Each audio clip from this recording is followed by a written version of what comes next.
Bonjour à tous et bienvenue pour cette nouvelle web masterclass, la 4e dans le cadre des assises de la construction durable en Outre-mer. Donc dans cette masterclass, on va faire un petit tour d'horizon ou un grand tour d'horizon sur les échanges et les coopérations dans les bassins régionaux, notamment sur les enjeux commerciaux et normatifs. Et je tiens particulièrement à remercier les intervenants d'aujourd'hui pour le contenu, le travail qui a été fourni pour pouvoir vous présenter toutes ces informations. Faudra pas hésiter dans les commentaires si vous avez des informations complémentaires à ce qui va être dit, des sujets peut-être qui n'ont pas été abordés, des données qui n'ont peut-être pas été mises en avant aujourd'hui. Si vous voulez compléter, faudra pas hésiter à utiliser ce commentaire dans la vidéo pour nous faire part de toutes vos connaissances. Sur la partie des assises de la construction durable en Outre-mer, je vais pas m'attarder plus longtemps que ça. On l'a fait dans les vidéos précédentes pour recadrer le sujet. Juste avoir ce calendrier en tête. Donc après l'appel à contributeurs qui a fait que vous êtes là aujourd'hui, vous êtes 280 à participer à ces assises. On a organisé ce temps de web masterclass, donc il ne reste plus que 2. Et puis en parallèle vont débuter les ateliers sur vos territoires respectifs, avec l'objectif de dégager vraiment les notions que vous souhaitez aborder, des questionnements que vous souhaitez soulever, des propositions de travaux qui permettront d'alimenter le livre blanc qu'on écrira lors des assises à Paris le 19 et le 20 février. Et donc ce livre blanc sera consolidé pour être présenté à Batimat en octobre 2024. Un petit rappel sur les sujets qu'on a déjà abordés la semaine dernière et en début de semaine. Donc deux web masterclass qui fonctionnent un petit peu ensemble. La première sur les normes volontaires et les normes réglementaires, puis la seconde qui s'était intitulée de l'innovation à la technique traditionnelle. On a parlé hier de tout ce qui était financement mobilisable en Outre-mer, qui permettent de trouver un petit peu des issues à des projets que vous pourriez avoir pour trouver des financements. Aujourd'hui, donc du coup, échange et coopération dans les bassins régionaux, des enjeux commerciaux et normatifs. Et puis demain, on terminera avec l'assurance construction en Outre-mer. Donc l'objectif de ces web masterclass, je le rappelle assez rapidement, c'est d'acquérir une culture commune sur tous ces sujets pour que vous soyez vraiment à l'aise et que ça fasse germer des idées lors des ateliers locaux, où les objectifs des ateliers, ça va être justement de hiérarchiser les sujets identifiés dans les formulaires d'inscription. Parce que quand vous avez soumis votre participation aux assises, vous avez toujours la possibilité de faire des propositions de sujets à aborder. Et donc, il y aura une partie catégorisation aussi, et puis réfléchir à l'articulation entre tous ces sujets pour, ce que je disais tout à l'heure, dans l'objectif de formuler des propositions pour traiter de ces sujets au long terme. Les 4 types d'ateliers que vous aurez sur les territoires, le premier, il aura pour objet les référentiels techniques adaptés à l'outre-mer. Le second, qui sera pour la prise en compte des usages et spécificités culturelles dans les référentiels. Le troisième, pour la mobilisation des contributions scientifiques locales dans l'adaptation et la production de référentiels. Et puis l'atelier 4, donc qui est un petit peu en lien avec la web masterclass d'aujourd'hui, pour la capitalisation de savoir-faire et l'utilisation de produits issus de zones géographiques proches. Donc il y a vraiment un ciblage entre la web masterclass d'aujourd'hui et puis ce sujet d'atelier 4. Voilà ce que je voulais vous dire en préambule. Je vais laisser la place à Germain et Guy-François pour qu'ils se présentent succinctement avant d'entamer la présentation. Et puis Françoise également se présentera juste après. Donc je vous laisse la parole côté Verso. Germain Gulsgoff, directeur associé de Verso Consulting. Je vais avoir le privilège d'intervenir en première partie de cette web masterclass sur le descriptif des échanges qu'il y a dans vos bassins respectifs, en particulier sur les sujets évidemment de la construction, de l'aménagement, mais plus généralement de la coopération.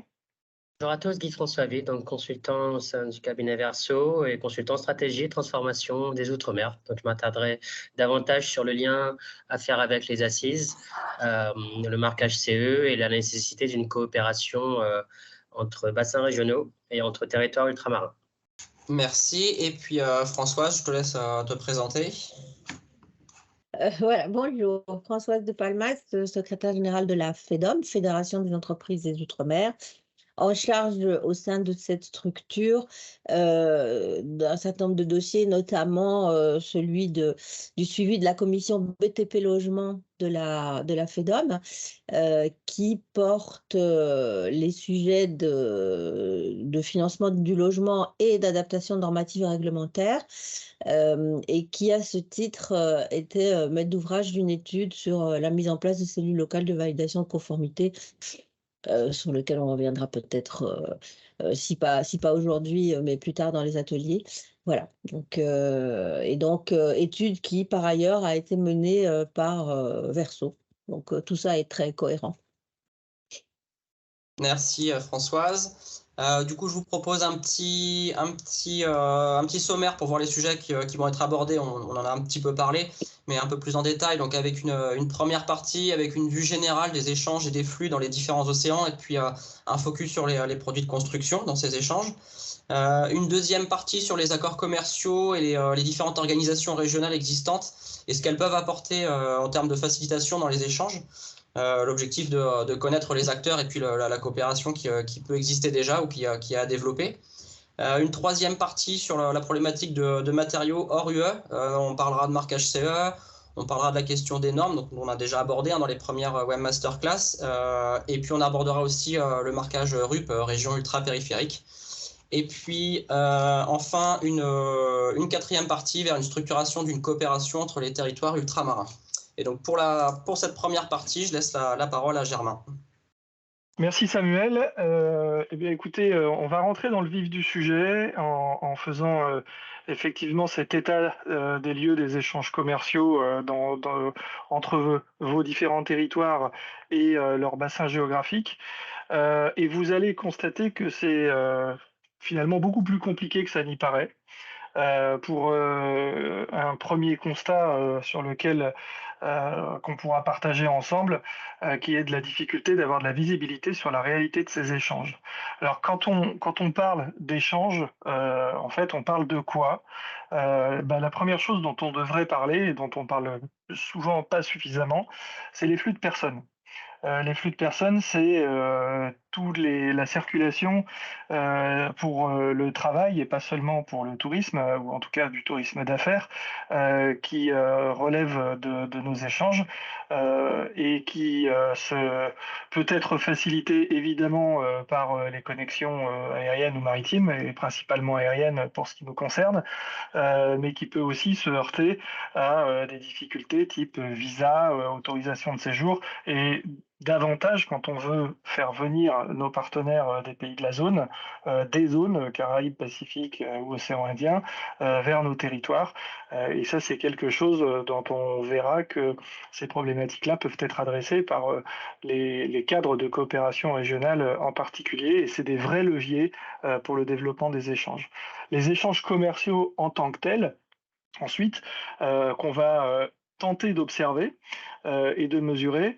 On raisonne en général, quand on parle d'échanges commerciaux, on pense import-export.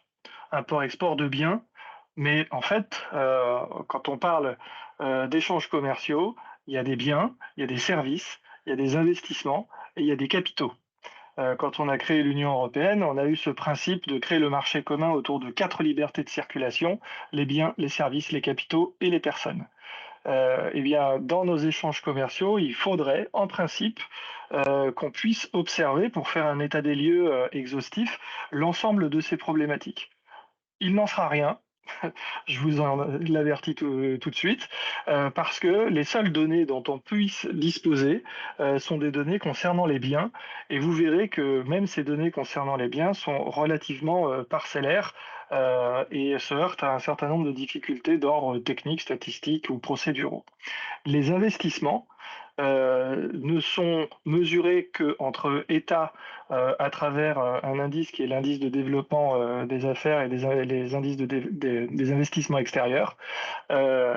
Mais pour ce qui concerne nos territoires, on n'a pas ces outils, on n'a pas ces capacités, et on est bien souvent réduit à évaluer la réalité des investissements que nos territoires font dans les pays voisins et réciproquement, à finalement ce qu'on en sait factuellement, ce qu'on en lit dans la presse, ou ce que les porteurs de projets veulent bien communiquer. Et bien évidemment, ce sont des milieux où vivons heureux, vivons cachés. On n'a pas forcément matière à communiquer sur la réalité des investissements que certaines entreprises de nos territoires font à l'extérieur et réciproquement. Sur les services, on a une tentative depuis 3 ans maintenant de mesurer la réalité des services exportés et importés entre les Outre-mer et leur voisinage géographique. C'est aussi quelque chose de difficile parce qu'aujourd'hui, on peut simplifier en observant notamment les chiffres d'affaires des entreprises avec les niveaux de TVA applicables. Et ce qui est exonéré de TVA, par définition, en principe, relève de l'exportation, sauf pour Mayotte et pour la Guyane, où la TVA est à 0. Donc, premier biais. Deuxième biais, on va avoir la possibilité de mesurer des exportations, mais vers quel pays, vers quelle destination? Est-ce que ça intègre plutôt l'Europe ou plutôt les bassins géographiques? C'est impossible à mesurer. On n'a pas le détail de ces flux de TVA et donc de la réalité des échanges de services. À l'inverse, on importe beaucoup de services, notamment dans tout ce qui va être le digital, les plateaux techniques, la saisie comptable, les compagnies d'assurance, l'assistance en voyage, etc., en s'appuyant sur des États tels que Maurice, Madagascar, dans l'océan Indien, qui ont énormément développé ces activités. C'est moins vrai dans la Caraïbe pour des questions linguistiques, mais les services importés de nos pays voisins sont également importants, mais non mesurables. Troisième catégorie d'échanges, les projets de coopération. On a l'habitude, quand on discute avec le ministère des Affaires étrangères, la coopération, l'outre-mer et bien sûr la Commission européenne, d'avoir comme antienne de ne pas confondre l'aide au développement, le business et la coopération.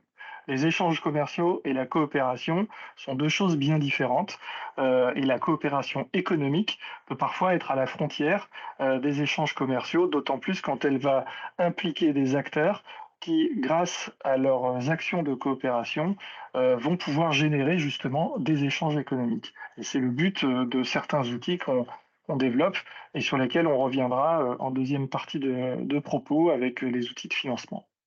Donc, dans les slides suivantes, on va s'attarder, malheureusement, mais on n'a pas le choix, à mesurer les échanges commerciaux de biens, de matières, de produits, de consommation ou d'intrants productifs entre nos outre-mer et leur bassin géographique. Et vous allez constater que là aussi, c'est pas si simple.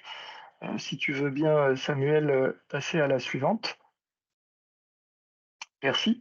Alors, on a on va raisonner par bassin, hein. On va commencer par la Caraïbe, ensuite de mémoire l'océan Indien et ensuite le Pacifique. Et puis, on aura une synthèse de ces échanges à l'issue. Premier élément, et qui est commun en fait au DOM, peut-être davantage qu'au COM du Pacifique, on a des approvisionnements de nos outre-mer qui sont extrêmement dépendantes de la métropole ou de l'Asie, y compris de l'Asie en passant par la métropole, puisque les flux d'approvisionnement sur les importations sont des flux qui transitent par Le Havre et Fos-sur-Mer vers la Jamaïque, le Costa Rica ou les États-Unis. Et puis pour ce qui concerne l'océan Indien, directement ou indirectement la Réunion en passant par Maurice ou par l'Afrique du Sud ou par le Yémen. On a environ 70% de nos importations qui en réalité viennent par voie maritime et qui viennent de métropole. Très peu d'échanges commerciaux à l'import avec nos voisins.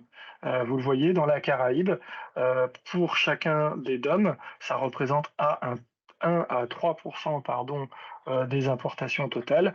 Donc c'est extrêmement limité en termes de flux d'approvisionnement. Et là, on parle tout produit confondu, hein, j'insiste.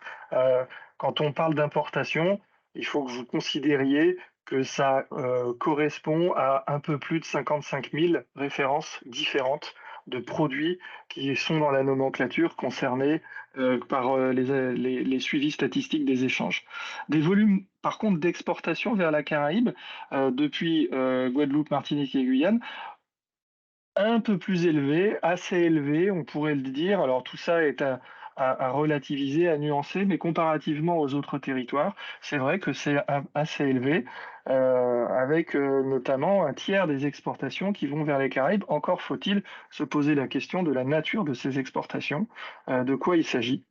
Et puis des échanges interdépartements, notamment avec le marché antillais-guyanais, et puis vers les autres collectivités qui sont aussi très importants et qui sont comptabilisés dans les flux d'exportation et qui donc augmentent artificiellement le chiffre. On va passer à la suite rapidement.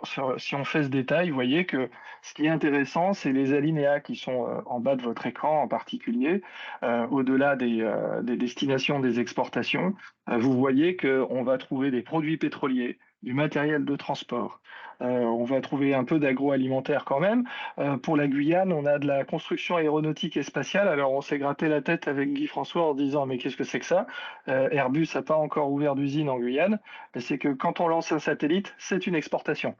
Donc, vous voyez que ça augmente un petit peu artificiellement les chiffres. Et puis, quand vous regardez les flux pétroliers ou les matériels de transport pour l'ensemble de nos territoires, il est évident que nous n'avons pas, malheureusement, beaucoup d'idées, mais pas de pétrole dans nos territoires. Et donc là, ça relève davantage des traitements de produits pétroliers importés, très raffinés ou pas, et réexportés. Donc, on est beaucoup sur du transbordement. On a des ports, en particulier en Guadeloupe, où il y a des opérations de transbordement importants et d'échanges depuis et vers la Guadeloupe, depuis et vers les autres pays de la Caraïbe et du nord de l'Amérique du Sud et de l'Amérique centrale. Voilà.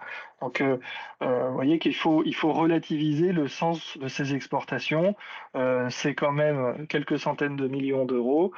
Ça reste en réalité très peu inhérent à l'activité de production locale et davantage à des flux interdom ou à des flux de manutention de produits qui viennent d'autres continents et qui repartent vers d'autres destinations.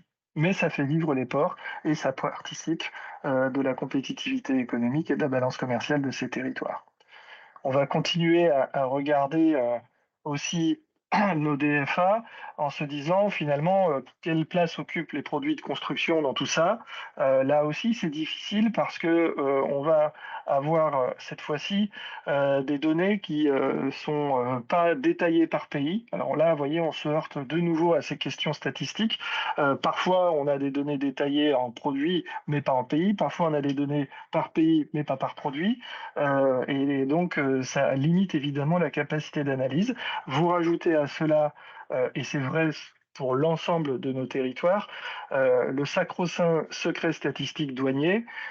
Quand on veut avoir une analyse détaillée des échanges commerciaux, surtout dans des économies insulaires comme les nôtres, qui sont de petite taille avec un nombre faible, limité d'opérateurs économiques, les douanes interdisent de communiquer sur des statistiques qui permettraient de comprendre qui est l'opérateur économique concerné et quelle est donc la réalité de son activité d'importation ou d'exportation.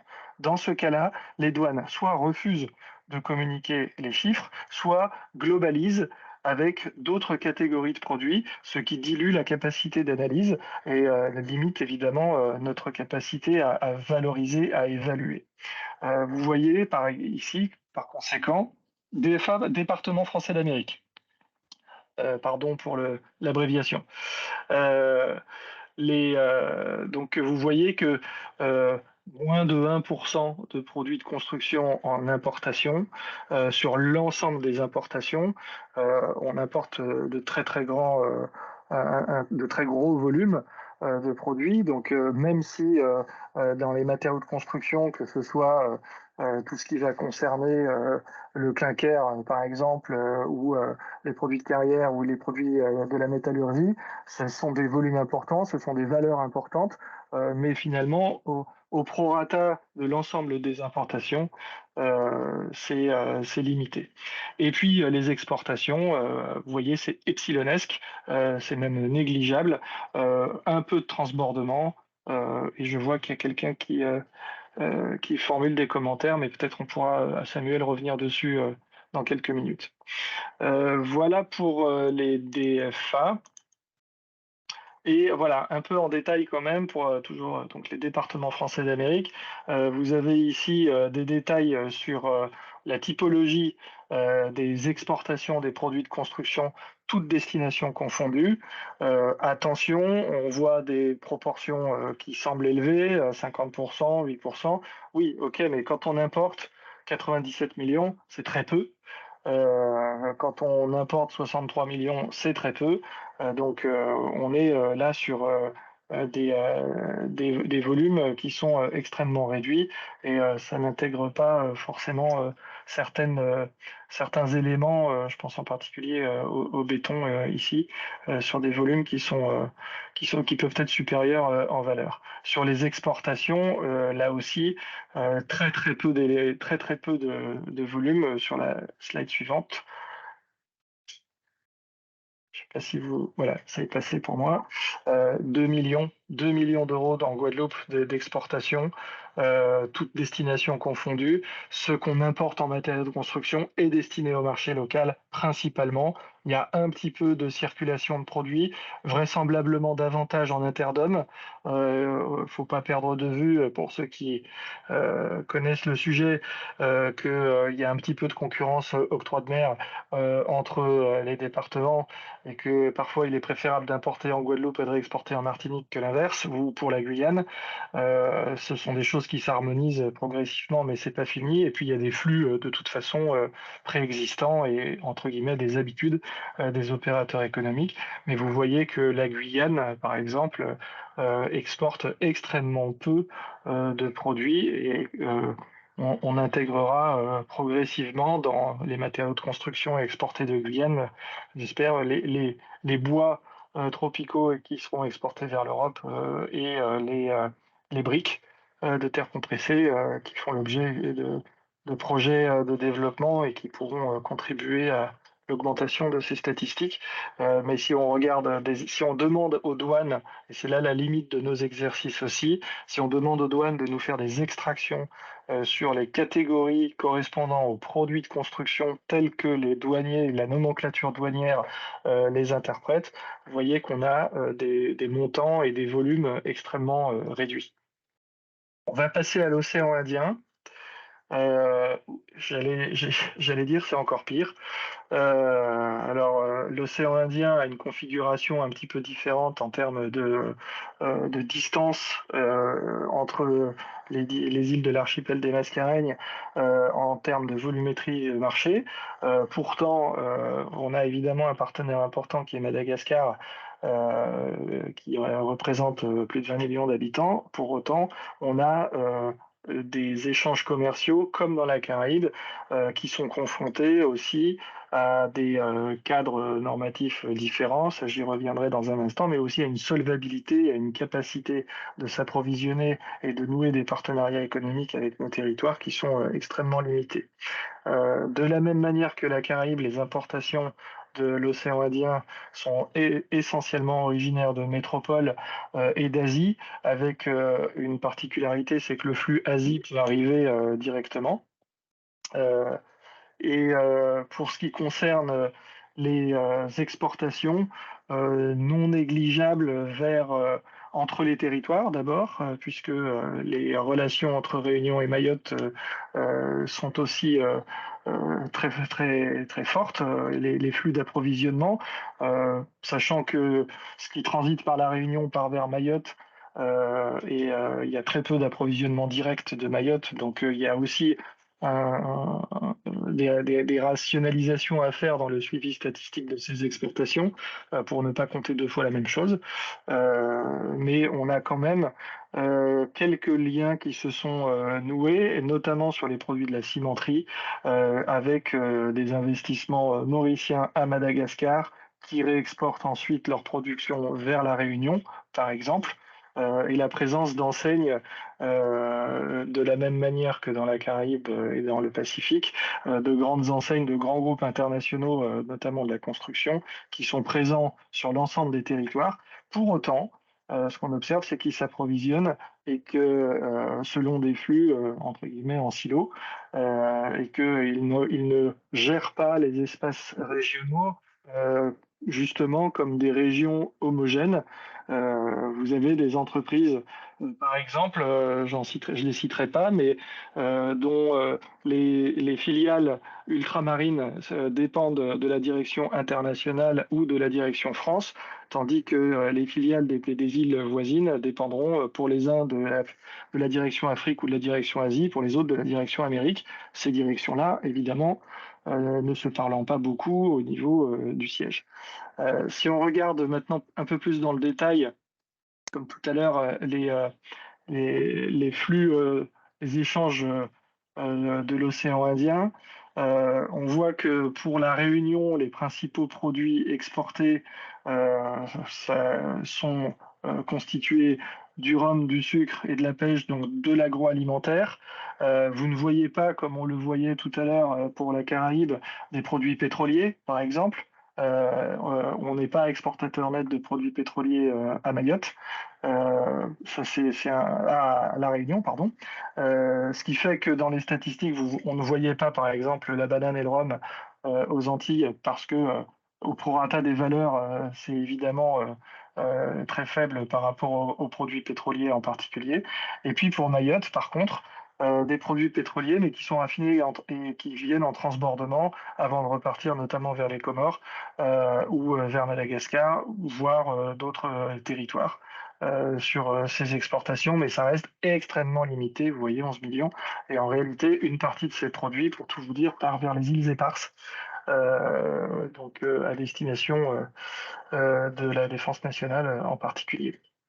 Et quelques produits de l'agriculture et de la pêche à Mayotte, quelques produits agroalimentaires, mais Mayotte malheureusement a connu une diminution très substantielle de ses exportations, contrairement aux autres territoires ultramarins ces 15 dernières années, du fait de l'arrêt de certaines productions agroalimentaires en particulier. Pour autant, Mayotte reprend dans le secteur de la construction, vous avez pu le voir dans le cadre du programme Ombré, certains projets de production locale de matériaux biosourcés, d'abord destinés au marché local, mais avec une velléité d'expansion sur le Mozambique et Madagascar. On pourra y revenir dans le cadre de la coopération. Sur les produits de la construction, une part faible de nos importations-exportations, de la même manière que pour les Antilles, alors avec des ratios légèrement différentes, mais si on rapporte ça aux valeurs, c'est tellement faible que ça reste négligeable. Et donc, on n'est pas là sur des volumes qui sont véritablement importants à considérer. Et si on regarde très rapidement les deux slides suivantes sur le détail de ces exportations, de ces importations et de ces exportations, on voit que les importations sur les produits de la construction sont structurées à peu près de la même manière que sur les Antilles.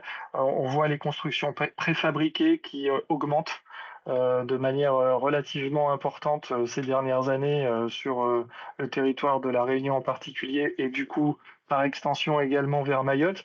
Avec Mayotte, un sujet particulier, c'est que c'est aussi pour répondre à un enjeu de logement ultra urgent qui a défrayé les médias ces derniers mois. Et donc, il faut trouver des solutions qui sont parfois des solutions en préfabriqué notamment.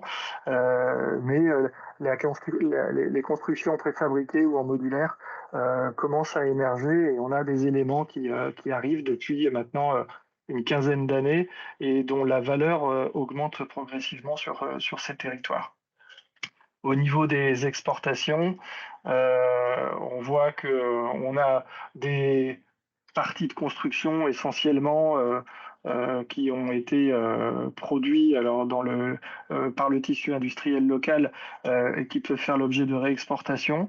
On en a une partie, on a une difficulté d'analyse statistique sur ces sujets-là, c'est qu'on a une partie de déchets qui sont vraisemblablement comptabilisés comme des éléments de construction. Lors de la déconstruction notamment d'anciennes usines et d'éléments métalliques qui sont réexportés en particulier vers Madagascar parce qu'on n'a pas de fonderie ici et par conséquent c'est traité de l'autre côté et on on voit que dans les rubriques des données d'exportation sur les déchets, il n'y a pas grand-chose, alors qu'il y en a sur les matériaux de construction. Donc, on va dire qu'il y a des cases de cocher qui sont parfois cochées maladroitement au moment de faire les déclarations d'exportation. Ça ne change rien en termes de droit, ça ne rend pas les choses plus illégales pour autant. Et pour Mayotte, vous voyez qu'on n'a pas de données d'exportation du tout sur ces sujets-là. Voilà pour l'océan Indien. Sur le Pacifique, on voit qu'il y a des imports très limités en provenance des voisins. Alors, quand on parle des voisins dans le Pacifique, le voisinage est vraiment très large. Les voisins, c'est les petites îles du Pacifique, mais c'est aussi évidemment l'Australie, la Nouvelle-Zélande et même les États-Unis pour ce qui concerne la Polynésie française. On a des importations en provenance de la zone Pacifique qui sont quand même limitées à 15%. C'est finalement assez peu pour la Nouvelle-Calédonie, donc des flux d'échanges origine métropole qui restent prédominants malgré la distance. Et là, c'est toujours une question aussi de flux et même d'habitude de consommation hein, pour certains. C'est pas tout à fait la même situation en Polynésie où on a moitié moins d'importation origine métropole et le autre correspondant à notamment une partie, enfin le reste du monde si j'ose dire, mais on a davantage ici les États-Unis qui pèsent dans le 5 fois plus qu'en Nouvelle-Calédonie, mais c'est normal en termes aussi de flux et de proximité, de trafic aérien également. Et puis la Chine qui pèse également lourd dans les importations et donc le cumul États-Unis-Chine métropole et Europe hors France compense les importations origine métropole de notre côté. Si on regarde maintenant voilà, le détail des produits sur les exportations, on voit que bien évidemment le principal produit exporté de la Calédonie, c'est du nickel, indépendamment de l'actualité sur ce sujet-là. Il y a quelques produits agricoles, agroalimentaires, notamment de l'aquaculture avec les fameuses crevettes et puis le squash. Pour ceux qui ne connaissent pas, c'est un cucurbitacé, un petit, comment on appelle ça le nom m'échappe. Bon, bref, c'est pas grave. En tout cas, ça s'exporte beaucoup de mémoire vers le Japon. Les crevettes s'exportent vers l'Europe essentiellement. Et puis, vous avez très très peu, et c'est ça aussi qu'il faut observer, d'exportation à destination de l'Australie et de la Nouvelle-Zélande. Alors là, on peut, et c'est pareil pour la Polynésie, on peut se poser la question de pourquoi. Il y a plusieurs raisons, certainement. Au-delà du cadre des échanges qu'on va évoquer dans quelques instants, vous avez la question des flux, évidemment, mais vous avez également la problématique linguistique et toute la culture que ça englobe, qui fait qu'on a des modèles anglo-saxons d'un côté, un modèle français de l'autre, et que ça facilite pas, et on va revenir dessus dans un instant, la fluidité des échanges commerciaux et des projets de coopération. Pour la Polynésie, les perles restent prédominantes dans l'activité d'exportation, principalement à destination de l'Europe ou de l'Asie, notamment drivés par le tourisme. Et puis, il y a quelques produits agroalimentaires ou des biens d'équipement qui peuvent circuler également. Il y a un peu plus de dynamisme, mais vous voyez en termes de proportion et de diversité des échanges, mais vous voyez que les échanges, les exportations sur la zone Pacifique sont plus que limités depuis la Polynésie française. En synthèse, vous voyez qu'il n'y a pas beaucoup de vert. On a des échanges commerciaux de matériaux de construction qui sont extrêmement limités. Le commerce intra-régional, tout type de produits confondus, on voit que il y a quand même des exportations qui pèsent par rapport au volume global de produits exportés par chacun des territoires vers toutes les destinations. On a par exemple la Guadeloupe qui exporte presque la moitié de ce qu'elle exporte dans son environnement régional, mais ça reste limité. On voit qu'il y a très peu d'échanges à l'export, en particulier des îles du Pacifique, vers les États, les autres îles du Pacifique. Par contre, ce que vous voyez sur la construction, non seulement elle est très faible, mais elle est très peu connue d'abord, elle est très faible, et là, elle est rapportée à l'ensemble des exportations totales. Donc, on n'est même pas capable de la mesurer par rapport aux flux commerciaux dans la zone. On pourrait imaginer qu'on pourrait avoir des chiffres un peu plus grands si on rapportait ces échanges aux échanges intra-régionaux. Mais malgré tout, vous avez pu constater que ça reste sur des volumes extrêmement faibles. La conclusion, qui est relativement évidente, je disais que les échanges, c'est des biens, des services, des investissements, des flux de capitaux. Les produits de la construction ne sont pas des produits qui s'échangent facilement dans une activité d'import-export. Les activités d'approvisionnement sont d'abord destinées à approvisionner un marché local pour répondre à des besoins locaux. L'activité de production dans nos territoires est d'abord destinée à approvisionner un marché local. Progressivement, on voit émerger des projets, particulièrement, on l'a évoqué en Guyane et un peu à Mayotte, pas forcément à La Réunion, hormis de la peinture, éventuellement, qui sont des projets qui intègrent la dimension d'exportation, voire la dimension d'investissement dans les pays voisins. Mais quand on considère les exportations sur les activités liées à l'économie de la construction, on va davantage réfléchir sur d'abord des marchés plus solvables, plus lointains, avec des plus grands volumes également d'affaires, donc des marchés européens, des marchés asiatiques. Voilà pour cette première partie. Peut-être qu'on peut regarder les différents commentaires avant de regarder le cadre des échanges, Samuel. Oui, tout à fait, Germain. Du coup, c'est vrai que ça vient un peu c'est des commentaires qui viennent un petit peu en synthèse de ce qu'on a pu voir sur cette première partie, qui met vraiment en exergue les difficultés d'accessibilité aux données, et puis l'analyse du coup derrière de ces données qui peut aussi être problématique. Et c'est ce que je disais en préambule, on attend aussi vos contributions là-dessus pour peut-être aller plus loin sur certains sujets. Et le premier commentaire qui avait été fait, bonjour, je sais que sur la Martinique, l'export vers les Caraïbes est constitué notamment par des matériaux de carrière pour faire du béton, Ouais. domaine qui nous intéresse. Notre commentaire concernant les produits de construction exportés pour la Guyane, les données peuvent être biaisées car vous n'avez pas comptabilisé les sièges à vocation structurelle qui ne peuvent effectivement pas être distingués des autres contenus de la nomenclature douanière. Donc voilà, encore là dans le traitement de l'information, les accès aux données.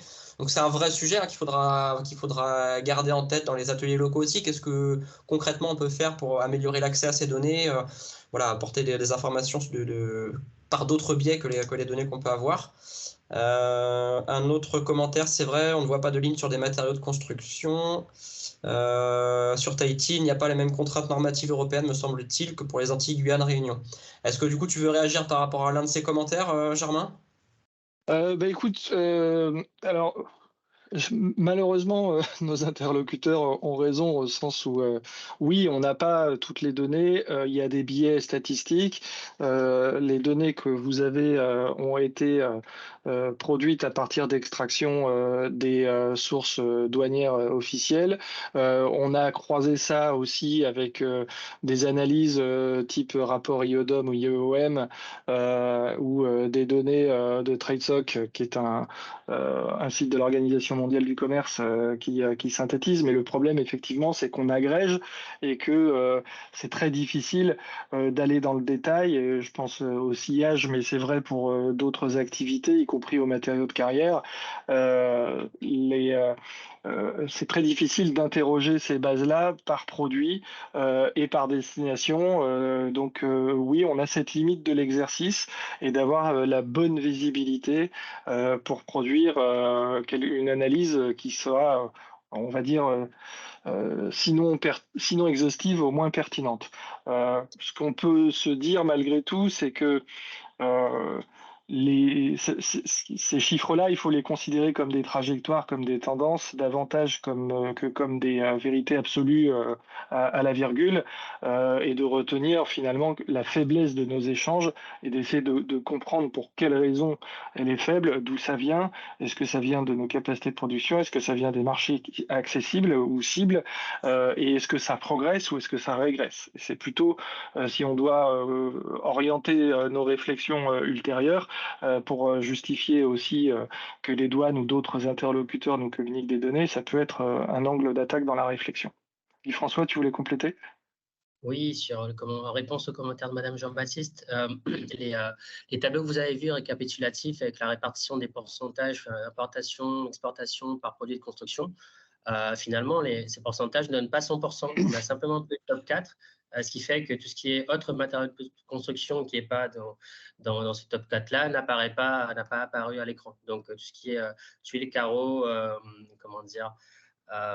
pavés ou briques, voilà, ça n'apparaît pas, tout simplement parce que ça représente moins du pourcentage du top 4 qui a été affiché. Donc, on n'a pas la complétude qui a été présentée, puisqu'on ne pouvait pas, pour chaque territoire, le faire.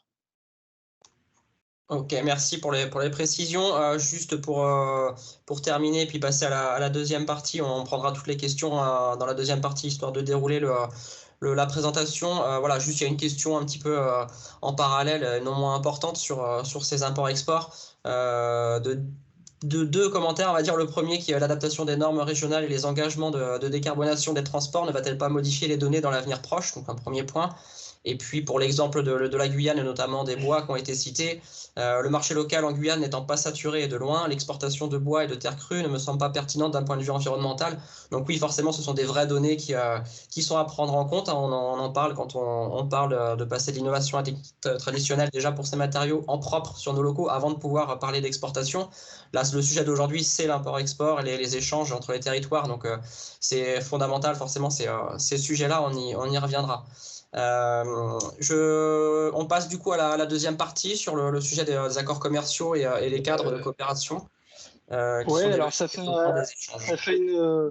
une bonne transition. Alors effectivement, on ne va pas faire la stratégie de l'interprobois guyanaise. Par contre, les engagements de décarbonation et les normes régionales, ça fait partie du sujet qu'on va aborder notamment maintenant. Et donc, je vous ai mis ce petit dessin qui est totalement illisible et incompréhensible. En fait, c'est presque volontaire, c'est un peu impertinent, mais c'est très illustratif de la complexité des accords commerciaux et de coopération qu'il peut y avoir dans les zones du monde. Et encore là, vous avez que l'Afrique. Parce que heureusement, l'équivalent de ce dessin n'existe pas pour le monde entier, sinon on n'y verrait vraiment rien du tout. Mais si vous arrivez à repérer la Réunion, vous verrez, en fait, vous ne pourrez pas parce qu'elle n'y est pas sur ce dessin. Et pourquoi elle n'y est pas? Parce que ce sont des États que vous avez ici, des États et des organisations régionales.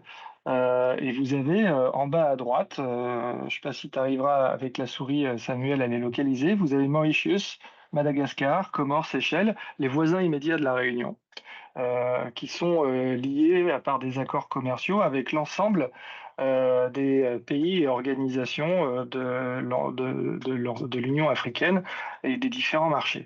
Alors pourquoi j'ai mis ça? C'est pas pour parler spécifiquement de la Réunion, c'est pour illustrer la complexité et pour mettre en exergue quelque chose, c'est que quand on parle d'accords commerciaux, quand on parle d'échanges économiques, on a besoin d'un cadre. Les accords commerciaux, ils sont là pour sécuriser, pour encadrer les relations commerciales. Alors tout le monde entend parler du GATT, de l'OMC, qui tente d'harmoniser et de faire évoluer les échanges commerciaux mondiaux de manière, on va dire, sécurisée et cadrée pour tout le monde et lisible. Mais ensuite, les groupes de pays ont leur propre politique commerciale. Et en Europe, comme nous sommes européens, sauf pour la Nouvelle-Calédonie, la Polynésie et Wallis et Saint-Pierre-et-Miquelon, on a une particularité, c'est qu'on a transféré la compétence de négociation commerciale à la Commission européenne. On a fédéralisé la politique commerciale et c'est une compétence exclusive de l'Union européenne. Ça veut dire que les États membres se réunissent, confient un mandat de négociation à la Commission et ensuite la Commission se débrouille toute seule. Quand il y a une discussion avec le Brésil, au titre du Mercosur, par exemple, le marché commun sud-américain, c'est la Commission qui gère et la France regarde. Et donc, quand je dis ça, ça veut dire que la capacité pour la Guyane de peser dans la discussion de la relation commerciale de l'Union européenne avec le Brésil et le Mercosur, elle est quasi inexistante. Françoise peut en témoigner, ça fait des années qu'on a travaillé sur ces sujets-là pour faire valoir les spécificités des Outre-mer français dans les accords commerciaux. C'est extrêmement compliqué et il se trouve, si on avait une carte du monde et qu'on regardait avec qui l'Union européenne négocie des accords commerciaux, eh bien on verrait qu'il y a peu de pays industrialisés de l'hémisphère nord, les États-Unis, la Russie, avec évidemment les guillemets qu'on peut mettre en ce moment compte tenu du contexte géopolitique, le Canada et tout le reste, ce sont des pays qui sont situés dans la bande intertropicale. Ça veut dire que aujourd'hui, l'Union européenne conçoit le développement de ces échanges économiques mondiaux avec des pays qui ont des points communs avec nos territoires, des intérêts communs ou au contraire des positionnements concurrentiels par rapport avec nos territoires, bien davantage que par rapport au continent européen, puisque les types de production, les modèles de production ne sont pas du tout les mêmes.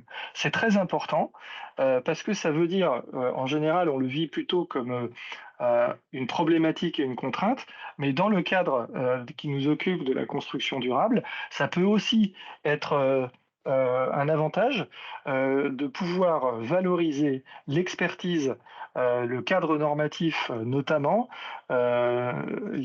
l'adaptation au changement climatique ou aux contraintes environnementales tropicales ou aux aléas type aléas climatiques, cycloniques ou sismiques, voire volcaniques, de proposer aussi ces référentiels à des pays de la zone, ce que évidemment les régions continentales européennes ne sont pas amenées à pouvoir faire. Alors ces accords commerciaux, comment ça fonctionne? On a une politique commerciale donc, qui relève de la compétence de l'Union européenne pour les drones, un peu plus d'agilité dans le Pacifique, quoique. Et puis une coopération régionale, elle, qui est partagée. Vous voyez, je fais bien le distinguo entre ce qui relève de la politique commerciale et de ce qui relève de la coopération. Cette coopération, elle va être partagée entre l'Union européenne, qui va mettre à disposition un certain nombre d'outils, notamment de financement, les autorités françaises en tant que telles, et les collectivités, à commencer par les régions, mais également les départements, les intercos, les communes. Tout le monde peut coopérer. Et quelqu'un me disait un jour, tu pourras jamais empêcher un prof de MT du collège Tartampion qui, en vacances sur une île de la Caraïbe, rencontre un autre prof de MT, enfin de techno, il faut dire maintenant, d'un autre collège, de faire un jumelage, et c'est de la coopération. Alors, ces accords commerciaux, d'abord, ils visent à, je le disais, encadrer et sécuriser les relations commerciales et favoriser ensuite les échanges commerciaux à plusieurs niveaux. Les échanges commerciaux B2B, c'est-à-dire entre entreprises. On est vraiment là sur le développement des échanges commerciaux, sur justement pas du B2C, mais du B2B, la capacité de développer des courants d'affaires entre les entreprises de l'Union européenne et donc des Outre-mer et les entreprises des pays voisins. Ça a donc vocation à développer des échanges sud-nord, considérant en gros que nos voisins sont sudistes et que nous sommes de l'hémisphère nord, même si c'est évidemment pas tout à fait exact, mais également les échanges sud-sud. Et ça, c'est important. L'Union européenne, dans sa stratégie, cherche à développer avec les groupes de pays de la Caraïbe, du Pacifique et de l'Afrique des échanges intra-régionaux interne à la Caraïbe, interne au Pacifique et interne à l'Afrique, en considérant qu'en favorisant ces échanges, elle va réduire le niveau de dépendance, elle va permettre à ces pays de se développer, elle va réduire le niveau de dépendance de l'aide au développement de ces pays par rapport à l'hémisphère nord, et elle va pouvoir aussi lutter contre certains conflits armés, pression migratoire, etc. Dans un accord commercial, vous avez plusieurs chapitres. Le premier qui vient à l'esprit, c'est la libéralisation des droits de douane. Alors vous avez ce qu'on appelle le duty free, quota free. On enlève les droits de douane et on enlève les quotas. Les quotas, c'est le volume de biens qu'on est autorisé à exporter d'un pays vers un autre sans payer de droits de douane ou en payant des droits de douane réduits. Premier chapitre de la négociation, on va donc supprimer progressivement ou d'un seul coup d'ailleurs, ça dépend du rythme de la négociation, les droits de douane et les quotas sur les biens. Mais ça vaut également pour les services, ça vaut également pour les personnes et ça vaut également pour les capitaux, les fameuses 4 libertés que j'évoquais tout à l'heure. On va ensuite veiller à ce qu'il y ait une harmonisation des droits de douane entre nous, partenaires commerciaux, et une harmonisation fiscale, c'est-à-dire que non seulement les produits faisant l'objet d'échanges internationaux sont libéralisés sur les droits de douane, mais également la fiscalité applicable aux entreprises est harmonisée de manière à limiter la pression concurrentielle que vous pouvez avoir entre deux entreprises. Même dans l'Union européenne, ça ne marche pas si bien que ça, hein. Quand vous voyez Google en Irlande, c'est bien que l'harmonisation fiscale, on n'y est pas encore, mais ça fait partie des sujets de négociation. Sujet important, chapitre important qui intéresse notre échange d'aujourd'hui, ce qu'on appelle les TBTs, les Technical Barriers to Trade, les normes techniques, les obstacles non tarifaires au commerce. Ce sont justement toutes les normes environnementales, sociales ou techniques de production de matériaux qui vont non seulement permettre qu'un matériel ou un bien d'équipement ou un bien de consommation puisse être exporté d'un pays vers un autre, mais puisse être mis en marché. Vous avez la possibilité d'entrer sur un marché, encore faut-il être conforme aux normes de ce marché-là pour pouvoir être utilisé sur ce marché. On va venir sur ce sujet-là, notamment quand on va réfléchir à la capacité d'importer des matériaux de construction non originaires de l'Union européenne.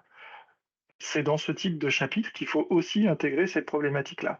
Ensuite, vous avez d'autres chapitres de négociation, comme la coopération douanière. On s'échange des données pour avoir une meilleure visibilité sur la réalité de nos échanges. Tiens, qu'est-ce qu'on vient de se dire? Des procédures de règlement des différends, on va y venir dans un instant. Et puis de la coopération économique. On n'a rien sans rien. Si on veut développer les échanges, eh bien, les pays, en particulier de l'Afrique, de la Caraïbe et du Pacifique, disent à l'Union européenne, on a besoin de moyens financiers, on a besoin d'aide au développement pour développer nos infrastructures, développer nos équipements, développer nos capacités de production, nos entreprises, de manière à développer nos échanges et ne pas avoir un déséquilibre entre nos territoires. Voilà pour le cadre général. Alors, dans nos bassins géographiques, slide suivante si tu veux bien, on a plusieurs organisations qui vont être de différents registres.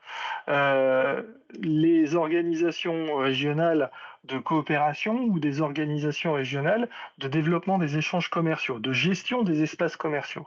Dans l'océan Indien, la Commission de l'océan Indien est une organisation de coopération régionale. Elle va porter des projets de coopération entre les États. C'est la France qui est membre de la Commission de l'océan Indien, au titre de sa présence dans l'océan Indien de la Réunion, et pas de Mayotte, contrairement à ce qu'on a mis sur la carte, même s'il y a une discussion en cours, puisque la souveraineté de la France sur Mayotte est contestée. Dans la Caraïbe, on a l'OECS ou l'AEC, qui sont des organisations de coopération également, ou le CARIFORUM, tandis que CARICOM est une organisation qui gère un marché, on va revenir dessus, et par exemple, vous avez la CPS ou le Forum du Pacifique Sud, les forums des îles du Pacifique, pardon, qui sont des organisations de coopération également dans l'espace Pacifique. Donc on a des organisations infra, vous avez évidemment les Nations Unies, etc., et les différents forum qui s'applique, il y a le CEPAL qui est mentionné ici, mais il y a des organisations régionales qui sont les interlocuteurs, c'est important d'en parler parce qu'ils sont les interlocuteurs de l'Union européenne ou des États quand il s'agit de développer des accords commerciaux, et ils sont surtout les interlocuteurs des bailleurs de fonds internationaux quand il s'agit de flécher les aides financières à la coopération régionale. Alors on va en regarder quelques-unes. La première, la CEPAL, se trouve dans la Caraïbe et qui intègre les 3 DOM français parmi ses membres. Donc ça, c'est pas neutre, parce que c'est pas toujours évident que nos outre-mer puissent en tant que tels être associés à une organisation régionale, avec la Martinique, la Guadeloupe d'abord, puis la Guyane en 2018. Et vous voyez que finalement, cette commission économique, ça est un grand cadre qui dépend des Nations Unies, c'est un grand cadre diplomatique, c'est un lieu d'échange, de discussion d'abord, mais ça va permettre de flécher aussi un certain nombre de priorités des institutions publiques des États concernés sur des thématiques d'intervention qui pourront faire l'objet ensuite de soutien des bailleurs de fonds. Par exemple, depuis 2003, vous voyez que on a des enjeux de bioéconomie, de développement urbain durable, d'intégration énergétique qui sont dans la feuille de route française au titre de la CEPALC. Et à ce titre-là, on arrive progressivement à intégrer dans les politiques publiques des États membres de la CEPALC des priorités qui relèvent de ces champs thématiques et qui vont pouvoir faire l'objet d'actions, de soutien financier, de programmes de coopération et de mobilisation de nos expertises, nous, ultramarins, dans ce cadre. Ensuite, on peut regarder le CARICOM, qui est une autre organisation merci, de la Caraïbe. Alors celui-là, il a vocation à véritablement développer les échanges, puisque son objectif, c'est créer un espace de libre-échange, un marché unique. Un marché unique, ça veut dire que vous considérez qu'il n'y a plus de frontières par État, mais il y a une frontière commune à l'ensemble de la région concernée par cette organisation régionale. Ça devient un marché commun. C'est la même chose que ce qu'est la communauté économique européenne, composante économique de l'Union européenne. Les frontières ne sont plus des frontières douanières entre les États membres, mais des frontières aux frontières extérieures, et donc les droits de douane sont applicables à l'entrée des produits, des marchandises, à l'intérieur de ce marché régional. La Martinique est la seule île francophone membre de la CARICOM en tant qu'État associé. État associé, ça veut dire qu'elle n'est pas concernée par la libéralisation des échanges entre les membres du CARICOM, mais elle peut mettre en place des initiatives de dialogue dans les différents domaines de coopération portés par la CARICOM également. Et puis, la Guadeloupe et la Guyane sont toujours en attente d'acceptation. D'ailleurs, les choses ont peut-être évolué récemment, mais ce sont des structures dont les mouvements sont très lourds, très lents, et qui en plus intègrent des enjeux entre guillemets géopolitiques assez importants. Il faut savoir que les îles de la Caraïbe, les îles de l'océan Indien, les îles du Pacifique, indépendamment des îles françaises, sont des micro-économies insulaires qui font partie du groupe des SIDS aux Nations Unies, Small Independent Development States, dont le leadership est assuré par l'île Maurice. Et en fait, ce sont des voix à l'Assemblée générale des Nations Unies, ce sont des voix au Conseil de sécurité et ils sont énormément courtisés par les membres permanents du Conseil de sécurité. C'est aussi pour ça que des États comme la France entretiennent des relations pas toujours faciles, notamment du fait de Mayotte par exemple, mais entretiennent des relations suivies avec ces groupes de pays et contribuent activement à leur développement. On va continuer avec le CARIFORUM. Le CARIFORUM, c'est le CARICOM++. Il intègre d'autres, c'est vraiment le sous-groupe avec lequel l'Union européenne a négocié l'accord de partenariat économique plutôt qu'avec le CARICOM. Pourquoi? Parce que le CARICOM n'intégrait que les États anglophones. Le CARIFORUM intègre l'ensemble des États de la Caraïbe au moment de la de la signature de l'APE. Et en plus, le CARIFORUM a une dimension de coopération et pas seulement de libre-échange. Et donc, on a signé, c'est le premier accord de partenariat économique que l'Union européenne a signé avec un groupe de pays Afrique, Caraïbes, Pacifique en 2008. Et c'est le premier APE complet, c'est-à-dire qui intègre l'ensemble des chapitres de la discussion de la négociation que j'ai évoquée tout à l'heure. Dans le Pacifique et dans l'océan Indien, on a des accords de partenariat intérimaires, c'est-à-dire qu'on s'est arrêté à la libéralisation des échanges de biens, c'est-à-dire en fait au démantèlement tarifaire, la suppression des droits de douane, de manière unilatérale, c'est-à-dire que l'Europe a dit on ouvre toutes nos frontières. Mais ces groupes de pays ont maintenu leurs droits de douane sur la plupart des produits originaires de l'Union européenne et donc des Outre-mer, en mettant en plus des listes, ce qu'on appelle des listes noires, c'est-à-dire des produits sur lesquels il n'y aura jamais de démantèlement tarifaire. Et ce sont des produits qui majoritairement correspondent aux produits, aux biens de consommation qui sont produits dans nos Outre-mer, pour tout un tas de raisons, et notamment puisque on est dans des situations un peu équivalentes, et forcément, on produit un peu la même chose.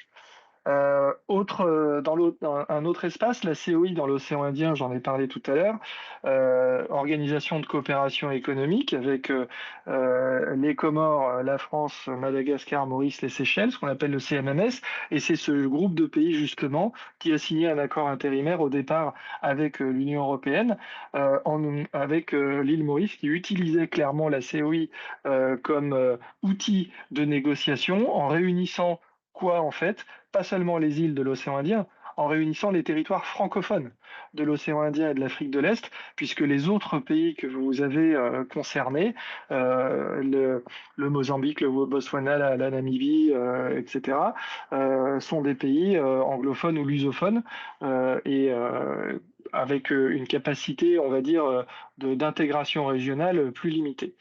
Donc aujourd'hui, la coopération économique dans l'océan Indien se fait majoritairement à travers la COI. Petite exception pour la relation avec l'Afrique du Sud, qui est vraiment considérée complètement à part, avec laquelle on a très très peu de relations économiques véritablement structurées, malgré l'accord de libre-échange qu'il y a entre l'Union européenne et l'Afrique du Sud depuis 2005. Dans le Pacifique, on a plusieurs outils. Le PASC, ça c'est quelque chose d'intéressant parce que c'est une organisation indépendante avec un enjeu, enfin un objectif de normalisation, d'harmonisation des normes et qui vise là quand même toute la région Pacifique avec un enjeu évidemment de diffusion au-delà. Puisque, comme c'est indiqué, la région Asie-Pacifique, c'est 60% de la population mondiale, c'est des niveaux de croissance très élevés. Donc forcément, si on arrive à avoir des organismes et des lieux de rencontre et d'échange, et quand vous voyez les 25 pays membres sur la slide à droite du PASC, vous voyez un peu à qui on a affaire. C'est l'antichambre d'une OMC sur la partie normalisation, ce que vous avez là. Et d'ailleurs, dans les axes du PASC, vous voyez soutenir et promouvoir l'adhésion aux dispositions des accords pertinents de l'OMC. On est sur quelque chose d'extrêmement important en termes de développement. Ensuite, on va regarder, on a encore quelques minutes, je suis pas en retard, Yves-François, c'est bon. On va regarder les forums de coopération du Pacifique avec la communauté du Pacifique Sud et puis le forum des îles. Alors, il y a en gros les francophones et les anglophones dans ces structures-là. La CPS, la communauté du Pacifique Sud, elle est largement aux côtés de l'Union européenne dans tous les programmes de coopération, notamment financés par le Fonds européen de développement et sa nouvelle version qui s'appelle l'instrument de voisinage. La Nouvelle-Calédonie abrite d'ailleurs le secrétariat de la CPS. Et vous voyez que les dimensions, alors dans ces forums-là, les dimensions climat, changement climatique, développement durable sont extrêmement fortes compte tenu de la vulnérabilité des îles concernées. Je pense en particulier au Vanuatu quand je dis ça, qui font que ces structures-là mettent à leur agenda des priorités peut-être davantage que dans d'autres organisations de coopération, y compris la COI, axées sur le changement climatique et la résilience de ces territoires au changement climatique, puisque ça fait partie des territoires pour lesquels il y a de l'immigration climatique qui déjà malheureusement se développe. On a à côté, donc slide suivante, voilà, des organisations comme le Forum des îles du Pacifique, qui est les plus politiques. La Nouvelle-Calédonie et la Polynésie ont pu intégrer le Forum des îles, mais ça reste quelque chose d'extrêmement politique, qui est en gros on va dire les Nations Unies du Pacifique, si je peux le dire de manière extrêmement simplifiée, avec un forum de dialogue entre États, même si ils y ont accueilli la Nouvelle-Calédonie et la Polynésie, majoritairement anglophones, avec des sujets aussi très environnement, mais sur lesquels vous voyez, on a les télécoms, l'aviation civile, l'énergie, la sécurité. Donc en fait, un véritable cadre de développement des échanges aussi, des flux commerciaux, humains, de biens et de services, qui sont discutés dans le cadre de ce forum, et avec deux agences spécifiques sur la pêche et la navigation maritime en particulier. Et vous avez également les piliers du développement durable qui ont émergé, à l'instar de ce que j'évoquais tout à l'heure sur la CPS, dans l'agenda parmi les priorités des politiques du Forum des îles du Pacifique. Encore alors ici, on a, je pensais qu'il y avait, on va s'arrêter, faire un petit focus sur Interreg. Alors ça concerne pas le Pacifique, ça concerne le bassin caribéen et le bassin océan Indien. Interreg, c'est le principal programme de financement des projets de coopération dans nos bassins. Vous avez Interreg 6 qui a été validé ces derniers temps sur la période 2021-27. Alors c'est pas tout à fait, ça c'est sur le papier c'est 21-27, en vrai c'est plutôt fin 2023-2029, mais ça c'est le cadre de programmation. Et donc c'est l'outil de financement que l'Union européenne, à travers sa politique de cohésion, met à disposition des collectivités pour porter et piloter et soutenir des projets de coopération dans nos bassins. Projets de coopération qui visent des États spécifiquement identifiés, qui sont co-signataires de lettres d'intention dans les programmes. Pour ce qui concerne la Caraïbe, vous avez à peu près tout l'arc antillais, plus pour ce qui concerne la Guyane, le Suriname, le Guyana et le Brésil, qui sont des pays éligibles aux actions de coopération. Ça obéit, peut-être certains d'entre vous avez-vous déjà eu à monter ou à contribuer à des projets de coopération. Interreg, pendant des années, a financé essentiellement des sujets liés à la formation, liés à la lutte contre les aléas climatiques et à la prévention des risques naturels, donc portés par la Croix-Rouge par exemple, des projets de coopération scientifique et technique, notamment menés par le CIRAD, l'IRD, le BRGM, des grands organismes scientifiques nationaux, et progressivement les axes de coopération se sont ouverts à d'autres dimensions.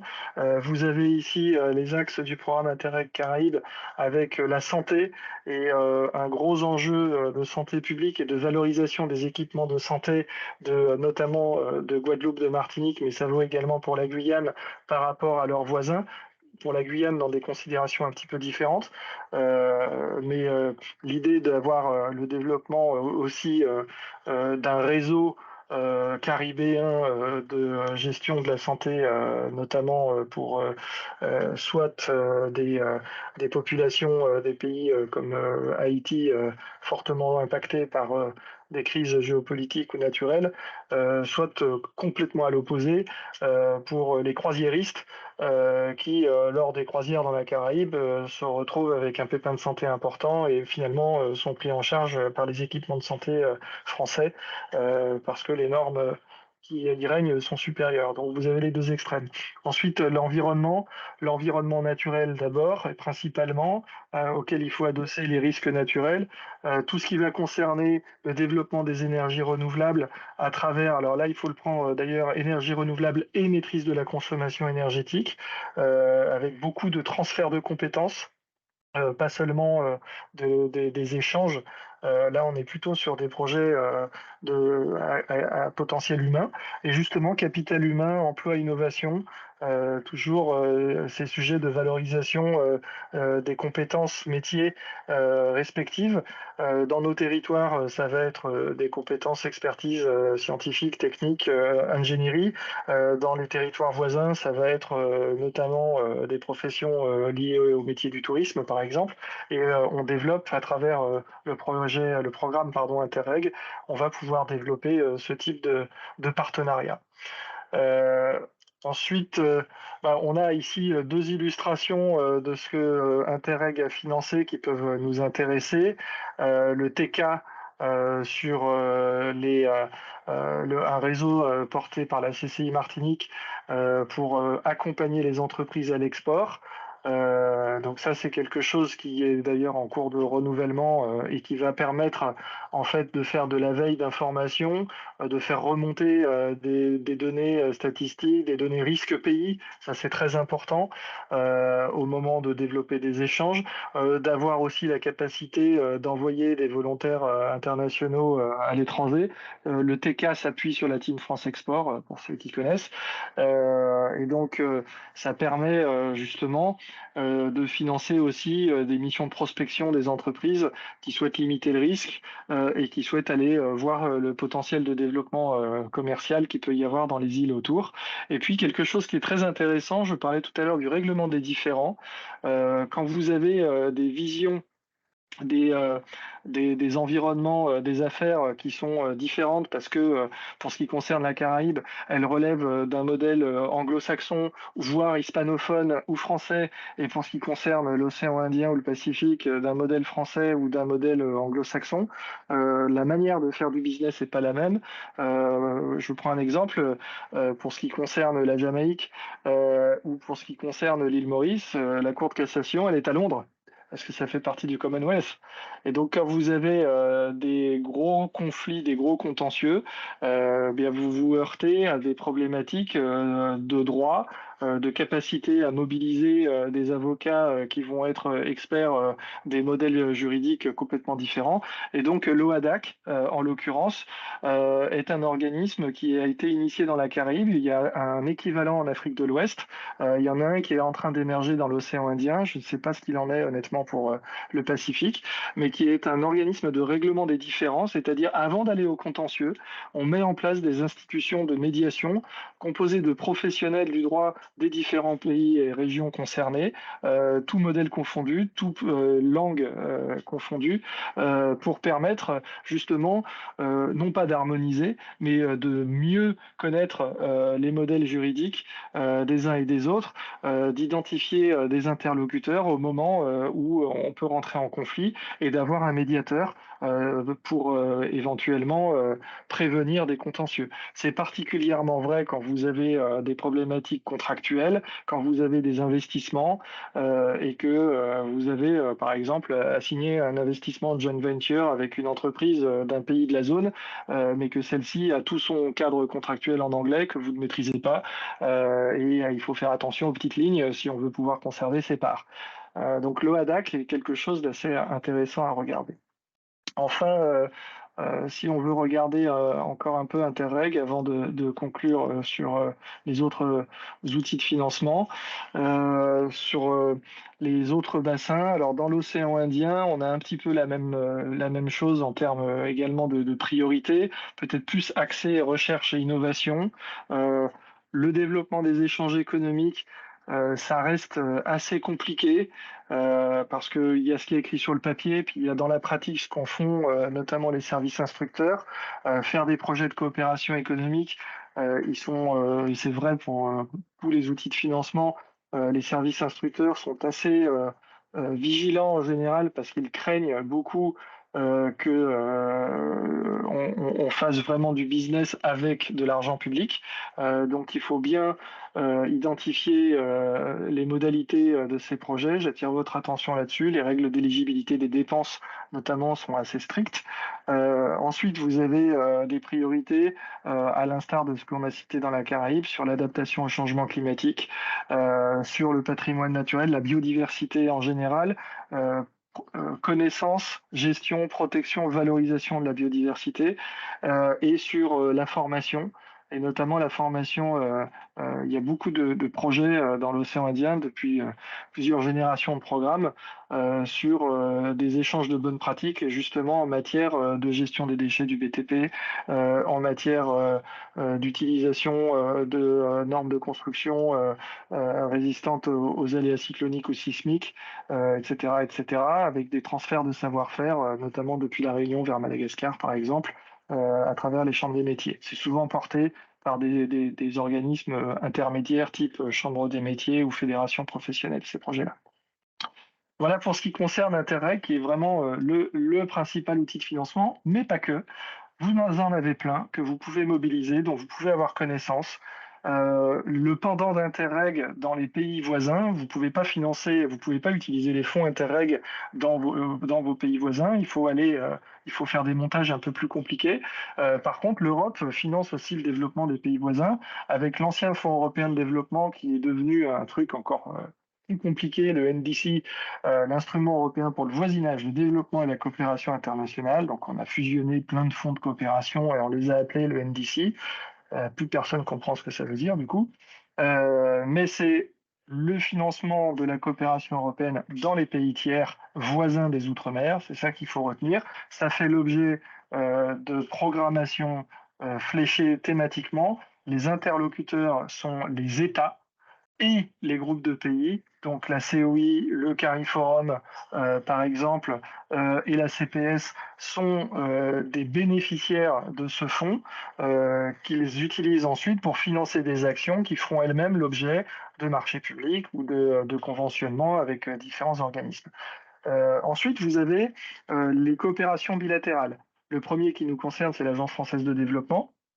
L'AFD qui a plusieurs outils, le PRCC, Programme régional de renforcement des compétences et des capacités, qui peut subventionner des opérations, notamment au bénéfice des acteurs socio-économiques. C'est un fonds qui est en train de disparaître progressivement, mais vous pouvez appeler le référent régional des AFD zones pour interroger sur les reliquats qu'il peut y avoir et ce que vous pouvez faire avec. Proparco, qui est en fait un outil d'ingénierie financière pour financer des investissements en joint venture ou en prise de participation à l'étranger. Ticket d'entrée 6 millions d'euros, hein, attention. L'ARIS, qui est une garantie d'investissement. Donc ça, c'est vraiment l'AFD qui joue son rôle de banquier du développement et qui a des concurrents.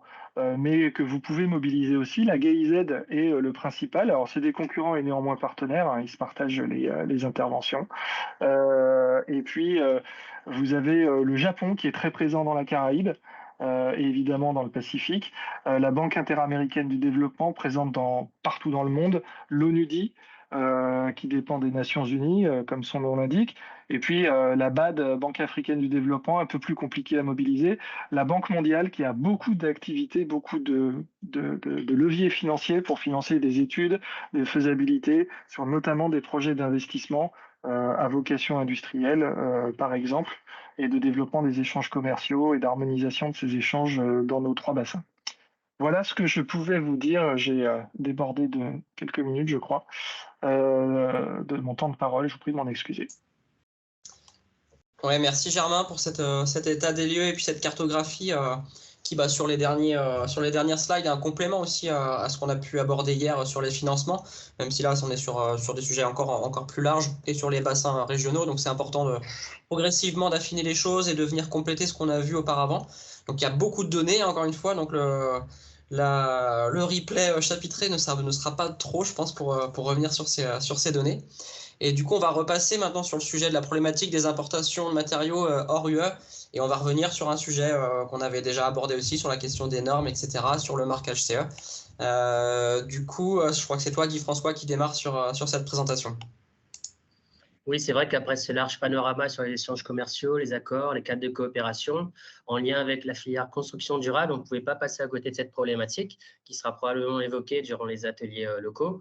Déjà, on part d'un constat, c'est que les DOM apportent la majorité de leurs produits de construction depuis la métropole. Bon, ces produits sont coûteux. On a repris 2 exemples. Donc, par rapport à la métropole, les prix de matériaux de construction sont beaucoup plus élevés, donc de l'ordre de 39% à La Réunion et 35% à Mayotte. Et finalement, les territoires ultramarins n'ont pas beaucoup d'autres alternatives auprès de leurs voisins régionaux, soit pour des raisons de normes, des raisons réglementaires, soit le fait de ne pas connaître les marchés existants et les potentiels fournisseurs. Pour expliquer ces coûts de matériaux élevés en provenance de la métropole, plusieurs aspects, donc les coûts de transport élevés, les difficultés de stockage, un sujet aussi d'oligopole, les acteurs de l'approvisionnement et de la distribution. Donc tout ça fait que finalement, on a des produits qu'on importe de métropole coûteux et un besoin de matériaux de construction qu'on pourrait importer depuis dans l'environnement régional de chaque territoire. Donc on a un besoin qui est avéré. Aujourd'hui, on l'a vu avec les différentes statistiques, on a quand même des gammes de produits qui sont importés. Par exemple, au niveau de la charpente et de l'enveloppe des ouvrages, ciment, plaques, de plâtre, charpente métallique. On a ces exemples-là, donc des cas avérés. On a aussi des pays producteurs voisins, des fournisseurs potentiels dans les différents bassins. Donc pour les Caraïbes, Canada, États-Unis, Brésil, Trinidad et Tobago. Pour l'océan Indien, Afrique du Sud, Maurice et Australie. Donc un potentiel avéré. Et si on passe au slide suivant, des exemples de produits qui pourraient être davantage importés et qui favoriseraient les synergies régionales. Donc, quelques exemples qui n'ont pas vocation à être exhaustifs, qui pourront être évoqués de nouveau durant les ateliers dans chaque territoire. On a le Brésil qui pourrait fournir l'ensemble des matériaux nécessaires à la Guyane. Bon, attention, on l'a bien tous en tête. Le Brésil pourrait être fournisseur, mais également concurrent, notamment sur le produit bois. La Guyane pourrait fournir davantage de bois en Guadeloupe et en Martinique. Alors, c'est vrai qu'on a vu dans les commentaires, le marché guyanais n'est pas encore saturé. Donc, bon, peut-être pas tout de suite s'attaquer au marché métropolitain, mais quand même fournir les pays voisins, les territoires voisins français, voilà, ça pourrait être intéressant. D'autant plus que l'avantage du bois guyanais par rapport au bois antillais, c'est un bois de grande qualité, avec certaines qualités, notamment antithermiques supérieures. On a identifié un exemple d'entreprise qui a déjà qualifié sa production de ciment, donc qui a fait l'exercice de normer son ciment, mais qui n'est pas allé jusqu'à pénétrer le marché antillais. Donc là, on ne sait pas pourquoi, on n'a pas pu plus investiguer, mais on a quand même ce genre de tentative qui existe et à voir pourquoi et comment favoriser justement ce type d'entreprise de pays voisins pour justement pénétrer nos marchés et nous approvisionner au lieu de passer par des produits européens, enfin métropolitains en tout cas. Un autre exemple, les Antilles qui s'intéressent au carrelage sud-américain, donc Colombie, Brésil et probablement à terme le Venezuela. Donc on a ces exemples-là, on a d'autres sujets potentiels à l'import, les volets paracycloniques de Floride, les aciers brésiliens, les tuyaux PVC Trinidad et Tobago, ou encore la construction vernaculaire bioclimatique. On a ces types de production, de produits de construction qui peuvent être importés. On a aussi des pays pour lesquels on identifie des relations pour lesquelles on pourrait améliorer les échanges. Donc, Saint-Pierre-et-Miquelon avec le Canada, Réunion-Mayotte avec Madagascar et Afrique du Sud, Antilles avec Brésil et États-Unis. Donc, ces 2 diapositives-là, simplement l'introduction de cette problématique de matériaux de construction hors Union européenne qui mériterait davantage d'être importés avec un potentiel avéré et il n'y aurait plus qu'à finalement lever cet obstacle de normalisation. Enfin, de contraintes réglementaires, pardon. Du coup, François, je te laisse poursuivre sur la diapo suivante. Oui, donc pour revenir brièvement donc, sur l'historique et l'origine de cette idée, elle a été formalisée, je dirais, pour la première fois dans le cadre du rapport de la délégation sénatoriale aux Outre-mer de juin 2017 et figurait parmi les 35 mesures préconisées comme susceptibles d'améliorer la performance globale de l'acte de construire en milieu ultramarin. Donc voilà, les choses ont évolué. Donc le principe est le suivant. Aujourd'hui, pour pouvoir être commercialisé sur le territoire de l'Union européenne, dont les RUP, régions ultrapériphériques, comme tout le monde le sait, est de bénéficier du marquage CE qui découle du règlement des produits de la construction européen, aujourd'hui en cours de révision. Et donc, suite à un certain nombre de relais, de structures ayant relayé à tout niveau, entreprises de grosses œuvres, maîtres d'ouvrage, etc., cette nécessité ou cette demande de pouvoir importer de manière plus simple des produits en provenance de l'environnement régional de nos RUP, eh bien voilà, ça s'est retrouvé. En fait, la France, dans le cadre de la révision de ce règlement, a introduit une demande de dérogation qui se trouve aujourd'hui confortée, confirmée comme potentialité dans le projet de règlement en question, à l'article 2.5 qui effectivement explicite le fait que les pays, enfin les départements d'outre-mer pourraient mettre en place une dérogation moyennant le fait que l'État membre dont le territoire relève notifie à la Commission et aux autres États membres le processus qu'il mettrait en place pour garantir le respect d'un certain nombre de garanties quant à la commercialisation de ces produits. Donc, effectivement, on peut imaginer que comment dirais-je, cette importation de produits en provenance des pays tiers soit une réponse partielle à la problématique de coût de construction des matériaux, mais effectivement, ça présente aussi un certain nombre de risques, notamment pour la production locale. Donc, il y a un certain nombre d'entreprises dont le tissu est plus ou moins étoffé selon les territoires, mais d'entreprises industrielles qui ont fait l'effort de se mettre aux normes, de produire dans des conditions de qualité, etc., telles qu'elles effectivement puissent répondre aux obligations et puissent se faire marquer CE. Donc, il ne faudrait pas déshabiller Paul pour habiller Jacques. C'est un des principes de base qui nous anime. Néanmoins, et moyennant le fait que on étudie localement, on arbitre localement ce qui pourrait être pertinent comme produit à faire bénéficier de cette dérogation, pourquoi pas? C'était un peu voilà, c'était le sens de l'article, c'est le sens de l'article 2.5 du projet de règlement. Il s'avère que dans le cadre du CIOM, donc Comité interministériel des Outre-mer, à la mesure 10, est apparue une mesure que personnellement nous n'avions pas demandé, qui est la mise en place d'un marquage, je dirais, alternatif au marquage CE, qui serait un marquage RUP. Et là, effectivement, on est un peu dubitatif, je dirais, tous acteurs confondus, et non seulement la FEDOM, mais pour en avoir discuté avec le CSTB, avec le BENTEC, avec les cellules économiques de la construction dans les différents territoires, on se dit que la mise en place d'un marquage alternatif risque d'être rédhibitoire, dans la mesure où qui peut le plus peut le moins et pas nécessairement l'inverse.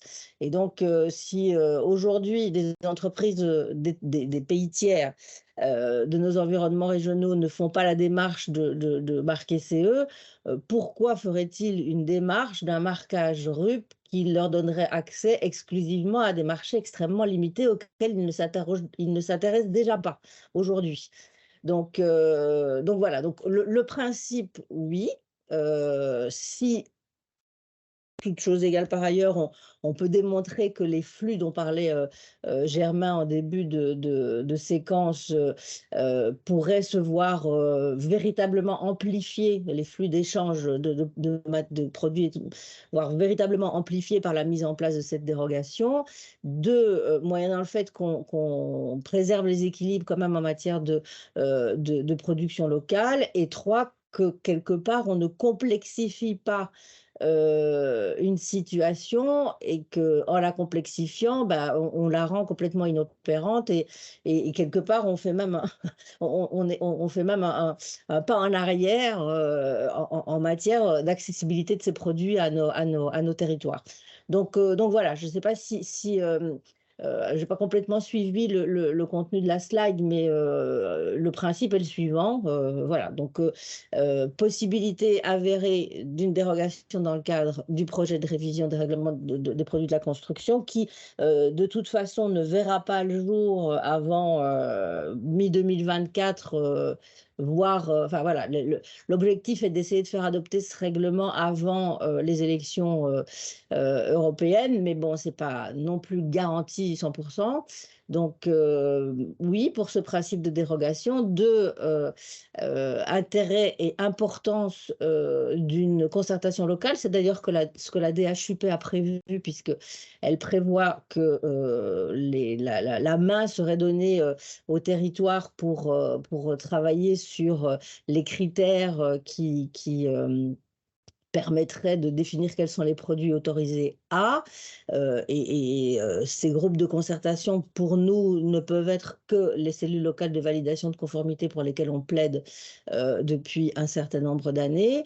Et trois, comment dirais-je, bien entendu, tout ça doit être basé parce que les assureurs sont là, ce n'est pas dans cette enceinte que je pourrais dire le contraire, les assureurs sont là pour garantir le fait que les produits en question présentent les mêmes, comment dirais-je, les mêmes caractéristiques en termes de performance, de qualité et de sécurité qui permettent donc leur assurabilité. Voilà, donc l'idée est séduisante, elle n'est pas simple et on est loin du Yakafukon. Merci Françoise. Donc pour cette troisième partie, donc il y a des petits commentaires encore hein, dans la conversation. On va y revenir. Je préfère qu'on termine vraiment sur la quatrième partie pour pas monopoliser tout le temps pour certains qui auraient prévu dans le temps imparti de faire autre chose après. On va continuer donc sur cette quatrième partie et puis on reviendra avec les commentaires. Dans tous les cas, encore une fois, les commentaires qui n'auront pas été là traités en direct, on va quand même essayer de se garder du temps pour le faire. Mais si jamais ce n'est pas le cas, moi je vais les reprendre pour les mettre dans la conversation des vidéos pour garder vraiment cette trace-là. Et puis cette trace, elle est gardée aussi pour les ateliers locaux. C'est vraiment des sujets que vous pouvez remettre sur la table lors des ateliers. Du coup, Guy-François, je te redonne la parole sur cette quatrième partie vers la structuration d'une coopération entre territoires ultramarins. Oui, on a souhaité dans cette dernière partie de cette web masterclass de faire un lien direct avec les assises. En l'occurrence, jusqu'à maintenant, on parle d'importation, exportation en lien avec les bassins régionaux, de coopération régionale, de comment finalement on pourrait tendre vers une coopération de territoires ultramarins. Déjà, sur la dynamique de coopération régionale, il faut voir qu'il y a trois objectifs. Donc, le premier serait de fluidifier les approvisionnements en matériaux. Le second, de développer les solutions techniques communes. Et enfin, de réduire les divergences normatives avec l'environnement régional. Donc, on est sur des sujets commerciaux, techniques et normatifs. On a un bel exemple qui existe aujourd'hui de coopération régionale en lien avec le sujet. C'est la définition d'un référentiel de la construction en Nouvelle-Calédonie. Donc, c'est un vrai exemple d'initiative inspirant sur un territoire qui n'a pas les mêmes contraintes réglementaires, voire politiques, et pour lesquels justement il y a eu un champ des possibles ouvert. Et sur ce territoire-là, il y a une belle réussite et un modèle vers lequel on pourrait tendre. et qui nous permettrait peut-être, si on coopère avec ce territoire-là, si tous les territoires ultramarins coopèrent dans ce sens-là, on pourrait avoir justement avoir des résultats dans le sens des assises, à savoir des propositions qui permettent de définir un référentiel et qui pourraient s'inspirer sur la démarche entreprise par la Nouvelle-Calédonie sur ce sujet-là, à savoir des professionnels, des experts du territoire mobilisé, des territoires, des écosystèmes, des territoires du même écosystème alentour. Et donc, à ce moment-là, ce type de coopération amène à de belles choses. Donc, ce référentiel-là, on va faire le lien, je vais vous présenter plus dans le détail en quoi ce référentiel est intéressant et ce qu'il y a derrière. On a un deuxième cas qui va un cran plus loin que ce référentiel de la construction. C'est le référentiel sur l'habitat océanien. Donc, c'est un projet de conception porté par la Nouvelle-Calédonie avec le Vanuatu et Fidji.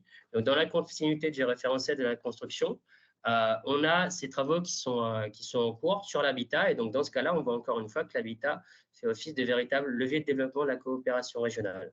Bon, il faut avoir bien en tête quand même que la coopération régionale, ça reste un moyen et pas un objectif. On a bien ce lien réel entre l'habitat, la construction et la coopération régionale qui existe via ce territoire. Les intérêts d'une coopération entre territoires ultramarins. Donc, si on a les DOM, par exemple, qui se rapprochent de la Nouvelle-Calédonie pour aller dans le sens d'un tel référentiel, on aurait des experts qui seraient mobilisés, des experts sur les modes de construction. On aurait des réflexions pour faciliter la certification et l'approvisionnement en matériaux. Et enfin, l'intérêt d'une coopération de ce territoire ultramarin, c'est la décentralisation dans les outre-mer de la production de normes adaptées. Alors, ça peut être une cible ou pas. Donc, ça sera l'objet des discussions qu'il pourra y avoir dans les ateliers locaux et à terme en restitution à Paris.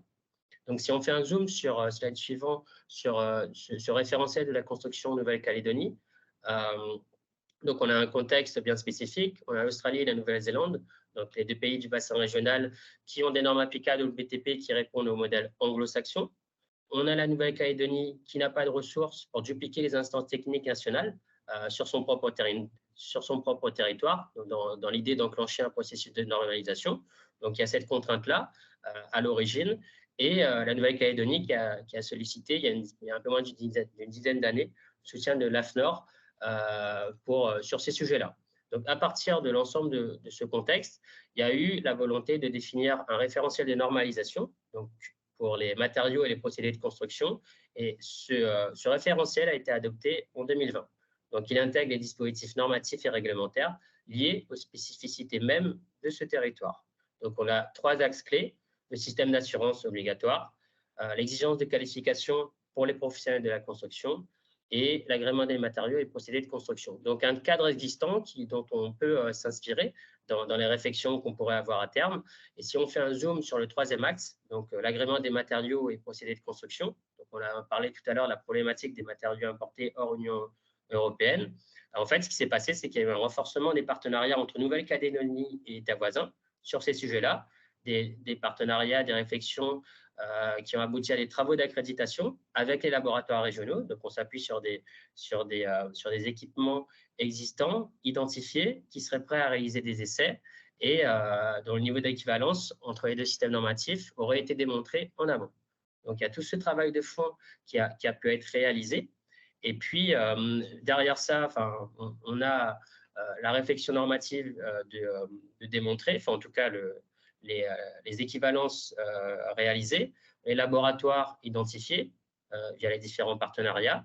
Et puis, au niveau validation, on a des organismes donc, qui peuvent venir du national ou d'ailleurs, le CSTB, Centre de recherche de l'instruction du béton, et le FCBA, qui, dans ce cadre-là, participent justement à la validation des organismes en lien avec ces référentiels. Si on passe au slide suivant, qui finalement fera office de conclusion de cette web masterclass. Donc, on a un exemple inspirant d'une coopération régionale. On a un potentiel de coopération entre territoires ultramarins pour, par exemple, s'appuyer sur un tel modèle. Donc, c'est un peu l'objet même des assises et des propositions qu'il pourrait y avoir au terme des assises. Et c'est là qu'on voit l'intérêt finalement d'une coopération entre les territoires ultramarins, donc pour le partage d'informations, d'expériences, de compétences, des moyens et des réseaux qui seraient à fédérer sur les différents aspects, donc normatifs, techniques, études, recherche et développement. On a cette idée-là qui est déjà apparue en 2016-2017 via un rapport sénatorial, et on voit progressivement des